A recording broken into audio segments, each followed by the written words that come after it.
একটা সময় পর মানুষকে পুরনো স্মৃতিগুলোই তাড়া করে বেড়ায়। আমাকেও অনেক স্মৃতি তাড়া করে বেড়ায়। আমার স্কুল লাইফ, কলেজ লাইফ, অনেক ভালো সময় পার করেছি অনেকের সাথে। এই এক জীবনে যে কত বন্ধু বান্ধবী হয়েছে, অনেকেই আছে, আবার অনেকেই সময়ের ব্যবধানে হারিয়ে গেছে। আজকে আমাদের লাস্ট পরীক্ষা ছিল, সবাই বেশ আনন্দ করেছে আজকে লাস্ট পরীক্ষার জন্য।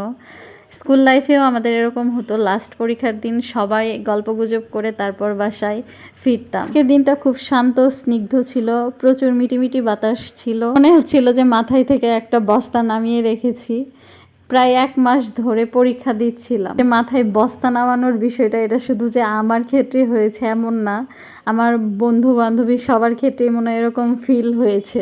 পরীক্ষার হল থেকে বের হওয়ার পর প্রচণ্ড মাথা ব্যথা করছিল, ভাবলাম 1 কাপ চা খাই। আমার দুধ চা ভীষণ ভালো লাগে। পরীক্ষার হল থেকে বের হওয়ার পর নিজেকে মনে হয় বিধ্বস্ত বিধ্বস্ত লাগে। শরীরে কোথা থেকে যে এত ক্লান্তি আসে, আপনাদেরও কি এরকম হয়?